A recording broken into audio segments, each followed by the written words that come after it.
Hey crafters, thanks for joining me. Today we're going to make a rectangular shutter card perfect for holding gift cards. The best part is you don't need any specialty dies. Hope you enjoy! So this is the paper that you'll need for this 5x7 card. You need a card base, which is 10 by 7 inches, and you'll need 3 pieces for the inside. One that's 6 by 3.5 inches, and 2 that are 4 by 4.25 inches. These 3 pieces, which I've cut with metallic cardstock, will make up the mechanism. Then you'll need 2 dies, one that is 2.5 by 3.5 and one that is 3 inches by 4 inches. And if you tape these 2 dies together, you can cut out a frame for the mechanism inside the card, which I've just cut with some black cardstock ahead of time.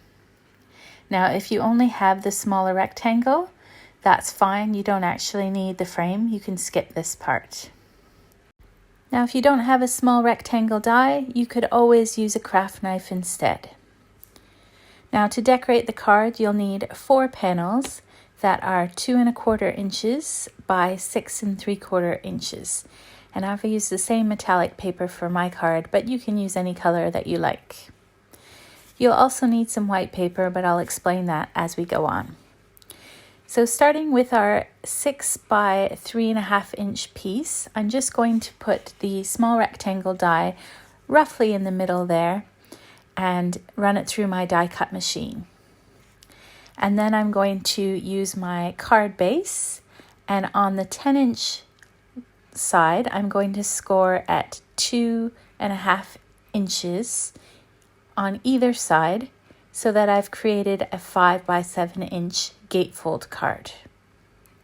I'm also going to score my rectangles at 1/4 inch so that they are 4 inches after the fold. So I'm scoring on the 4.25 inch side. And I'll repeat this on both pieces.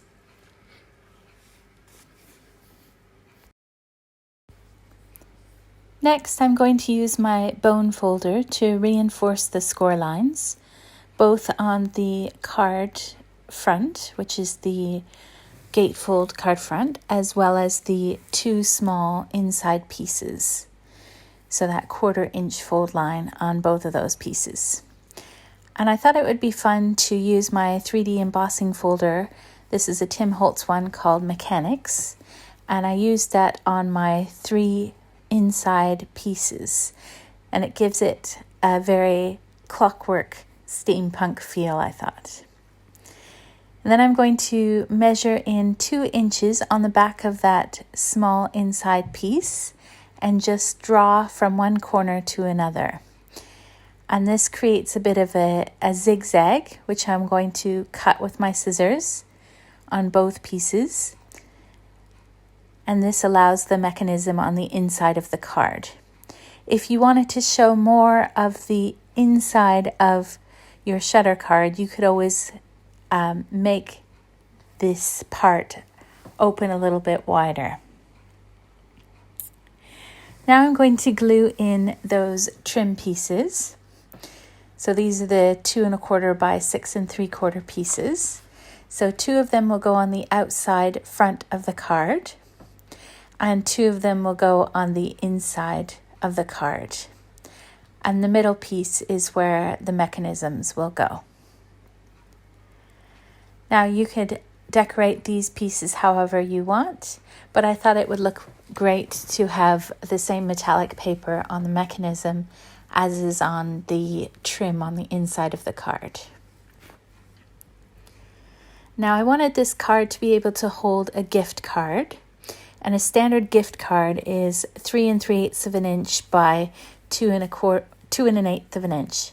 So what I'm doing is just using some foam squares and placing them around where the gift card will sit when the recipient opens the card. And I'm not going to remove the backing of this foam tape, these foam squares. I'm just going to use them to kind of hold the gift card and stop it from falling out. So I'm making sure there's pieces at the bottom and on either side. And the gift card will be pulled out the top when the recipient receives the card. Now, if you want to add a sentiment inside the shutter mechanism, the best way is to cut a piece of paper the same size as your gift card, 2 1/8 of an inch by 3 3/8 of an inch, and just stamp a sentiment on there. So for this card, I'm using a happy birthday message. So now I'm going to take the 2 mechanism pieces, and I've already put some double-sided tape face up on them, and I'm just going to overlap them and place them over the sentiment. And then I'm going to remove the sticky tape and close the card so that the part on the side, which is 1/4 of an inch, will stick to the inside of the card. I'm going to do this on both sides, being careful that they are horizontal and that I haven't accidentally put them on crooked. And I'm just going to reinforce the fold there and fit the pieces back together. Now don't worry about the foam squares at the bottom because the 3rd piece will cover that up. And because I want the gift card to be able to be pulled out of the card, I'm only going to put some foam squares on the bottom of this piece and a few on the inside top corner.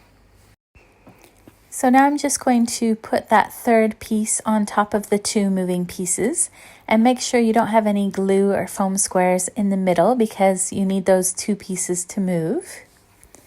And then test it to make sure that it works. You can always add a smaller sentiment or make the hole a little bit larger if you want the sentiment to show more. And I'm just going to put a frame on the inside of the card there with my 2 nesting rectangle dies.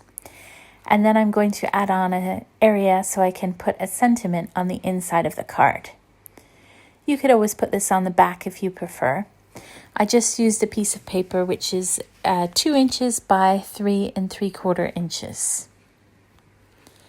Now on the outside of the card, I'm going to decorate with the same metallic paper cut with Tim Holtz Impresslit called Star Trim. And this just gives it a beautiful birthday feel. And I'm just placing it down gently where I want them to be, and then I'll secure them with my glue. And it's important that you make sure these pieces are quite secure because when you have a belly band over a card, you don't want anything to get caught when the recipient pulls the belly band off and on. And I just die cut some stars there and a sentiment from Mama Elephant. This says happy birthday. And I just put 3 of these together and used them on my belly band. Now the belly band is a 1/2 inch thick and this piece is 6 inches long. And I've just put another bit of that star trim on it, and now I'm going to glue on the happy birthday sentiment. Now once that's secure, I can measure the belly band for the card. So I'm just going to wrap this around to the back of the card and flip it over, and then use another piece of card that's also a 1/2 inch wide and glue this in place.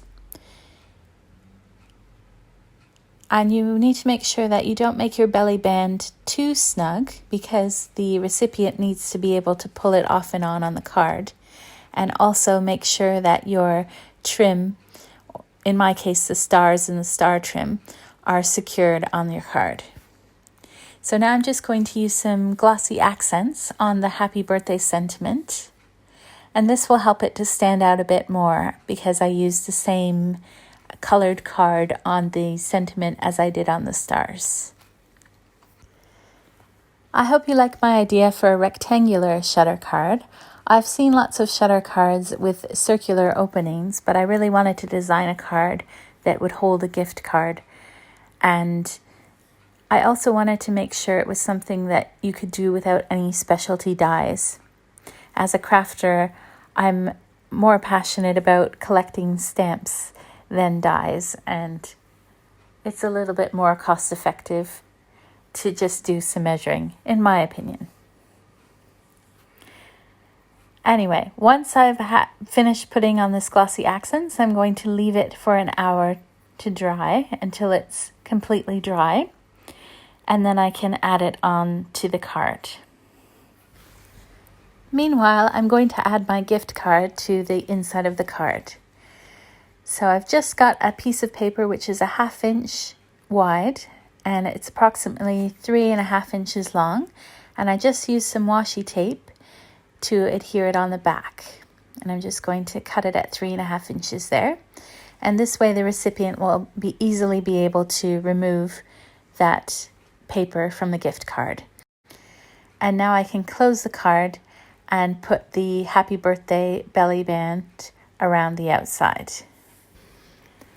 So once the recipient gets your card, they just need to remove the belly band, and then when they open the card, they'll see their gift card inside and the inside sentiment.